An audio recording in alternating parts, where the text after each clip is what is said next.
Roy walks into bank, staring greedily at the vault. After returning home, he gathers his gear, putting on his hat.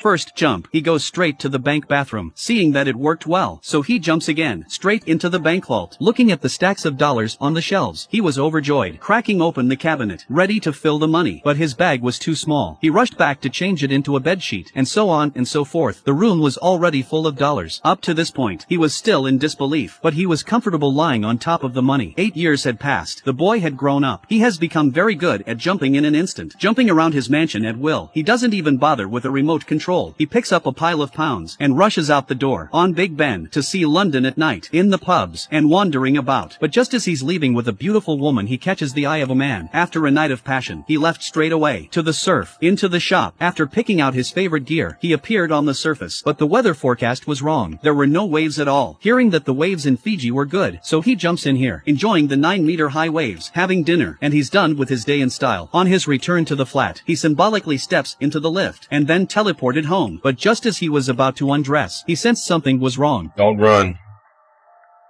8 years we've been looking for you. Roy looked at the man in front of him with confusion. He wondered why the other man was in his house. Adam pulled out the IOU that Roy had left when he first committed the crime. Roy realized instantly that something was wrong. He said he needed to talk to his lawyer, but the other man had no intention of arresting him, so there was no need for a lawyer. Roy saw that he wasn't a cop, so he asked the man to leave as soon as possible, but the door hadn't been opened for a long time. It's not working now.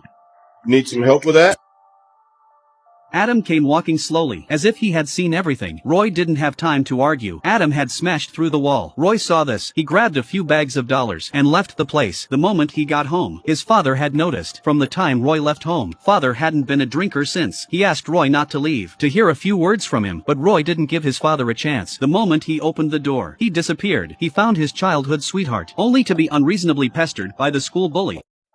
Man catches weapon. The two rangers try their best to catch it, but Jack always manages to dodge, and can't stop jumping around the arena in an instant. And that's when the scenic manager arrives. Jack saw this and jumped straight, and Roy touched the crack in spacetime he had left behind, and followed him. But then he remembered his girlfriend, so he jumped back. He tried to get her out of here, but the police were all around him in an instant. Because his girlfriend was there, he couldn't expose himself, so he had to behave. Let the police take him away. In the interrogation room, no matter how much Roy explained, the police wouldn't believe him, and said they had no authority to deal with it. They could only wait for senior leaders. But when the door to the room closed, Roy turned around and found this senior leader was her mother, who had disappeared for over a decade. You've only got about 30 seconds before they come through that door. Do you understand?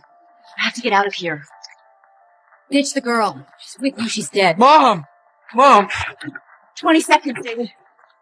The police were just about to intercept when Roy jumped and took him straight to the head of the statue. When he returned, he didn't have time to explain too much. He had to get his girlfriend out of there. But just before boarding the plane, Roy broke up with her. He remembered what his mother had said. If he continued, his girlfriend would die. Both of them had tears in their eyes. Roy was distraught. Adam followed the trail to find Roy's father, although the father was defending his son. But Adam found out what was going on. The woman in the photo was the head of the ranger organization in Europe. Roy found Jack. He found out that Jack and Adam seemed to have some kind of connection. In conversation, he learned that the Rangers were capable of anything and ruthless. Anyone close to the target must die. Here, Like your family? Your friends? That little girlfriend you're traipsing around Rome with you? They're dead. hearing this, Roy rushed back to his home, the dilapidated house, silent and still, and his father lay motionless on the living room floor. Roy was distraught, jumped straight to the hospital with her father, but after a doctor's examination, he wasn't breathing, he had no pulse. He teleported straight to Jack's base, and Jack had killed some rangers. Just arrived home, Roy asked straight away where to find Adam, but as far as Jack was concerned, Adam was always his target. 2. You can only wait for him to come to you. No one could find him. Looking at Jack's relaxed face, Roy was anxious, because in 8 hours, his girlfriend's plane was due to land. He didn't want Adam to get into trouble with his girlfriend. With that in mind, he had an idea. Since the two of them had a common goal, Adam was bound to go after his girlfriend too. So why not team up with Jack to fight Adam together? But Jack said he's used to being on his own. Look at the crack in space Jack left behind. Roy decided to follow him and take a look.